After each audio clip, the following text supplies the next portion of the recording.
Hi, this is Jason Bennett, Director of Instructional Technology for Campbell University, and this is a short screencast to give you step-by-step directions for implementing Proctorio, our online proctoring service, to your online or blended course. First, you will need to open the Google Chrome browser on your computer. You must use Google Chrome to implement Proctorio. That does not mean that you can't use other browsers to teach your course or to grade your students. However, in order to get set up for proctoring with Proctorio, you will need to use Chrome and you will need to download the Proctorio Chrome extension. We have directions for doing so in the handout that you have already received or that you will be receiving, but here's a quick overview of that. First, you will navigate to the course in Google Chrome, and then you will scroll down and click on Tools and Communications in the Blackboard course. After you've clicked Tools and Communications, you're going to scroll down until you locate Secure Exam Proctor, and you're going to click this link. The first time you click this link, it should ask you to download the Proctorio Google Chrome extension. You're going to want to download that extension, and you're going to click the Proctorio icon up at the top, which looks like a shield. And when you click that icon, it should show you a drop-down box where you can choose Manage Extensions, and then you can check the box that says Allow in Incognito. This is something you will need to do the very first time that you download the extension. Now, mine is not going to show that because I've already downloaded the extension, but when I click on the shield, it will show you that once you have Proctorio implemented and installed in your course, it will give you options for live chat and help and support from Proctorio. So once I've done that, I can close the window, and my next step is to navigate back to Blackboard into my course. So I'm going to click on this home icon, and now I need to add the Secure Exam Proctor link to the top of the first content page in my course. The way Proctorio works, it reads the course from top to bottom and left to right. So what we want to do is, what we recommend is using the orientation link because it's the top content link in your course if you use our template. So you're going to click orientation, and now I need to add the Secure Exam Proctor link to this page, and I want to put it at the top of the page. So I'm going to hover over Tools, I'm going to scroll down and click on More Tools, and then find Secure Exam Proctor and click that.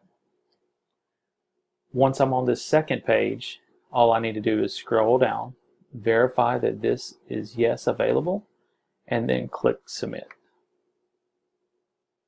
Now, because this is my upcoming Fall 2 class that hasn't started, I don't have all my information in here, but if I did, it would put this link at the bottom of the page, and I would need to grab it and drag it from the bottom up to the top so it's at the very top of my orientation page. Now, you don't have to worry about your students seeing this link. It is invisible to them. They won't be able to see it, so you don't have to worry about confusion there. But once we've clicked on it and we have put it at the top of our orientation link, now I need to navigate to the particular test, quiz, or exam that I'm going to use with Proctorio. So I'm going to click on Weekly Content, and then I'm going to navigate to the week, and I have a sample quiz here to show you. So I'm going to hover over it, and I'm going to click the arrow beside it, and I'm going to do Edit Test Options. Now, as long as Proctorio is working correctly in my class, I should be able to scroll to the bottom of this page, all of these options, and there should be a section for Proctorio settings. So I'm going to click the box that says Remote Proctoring, and it's going to open up the Proctorio settings. And here is where I can choose exam settings, lockdown options, verification options, etc. For exam settings or recording options, I can choose just video, I can choose video, audio, and their screen. I can choose to disable printing or only one screen in the lockdown options. I can choose to verify with a certain type of ID, which you'll hear more about that from Dr. V, I'm sure. and verify video, verify audio. You can choose all of these. You can allow in-quiz tools or disallow them, totally up to you. You can also open up the behavior settings and choose between being more lenient or more strict in the way Proctorio flags different videos or things in the videos. Once I've done all that and I've chosen all my options, I would click Submit. And before I do that, I want to let you know that you can create profiles as well. So if you have certain types of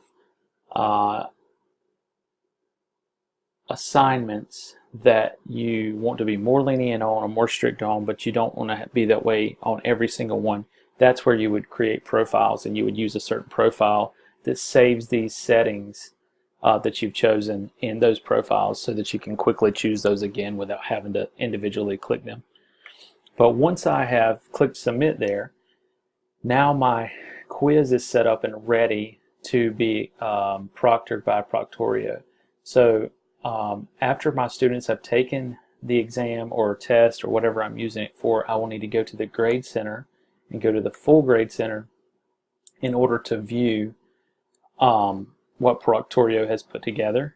And then I would click on the arrow beside the corresponding column in order to access the Proctorio gradebook, and that's where you'll be able to see video or whatever you've asked Proctorio to record for you to review. I also wanted to let you know that we are sending out or have sent out a faculty guide for getting started with Proctorio. It has step-by-step directions. It also explains a little bit more about the Proctorio exam settings that I just briefly went over there. And it also tells you how to review when you go to the Proctorio gradebook later. We also have a student guide that we have sent to you, or we will be sending to you, that you can use, that your students need, so you'll need to send that out to them as well. And we have a step-by-step guide to go with this screencast. I thank you for your time, and I thank you for holding our students to the highest standard at Campbell University.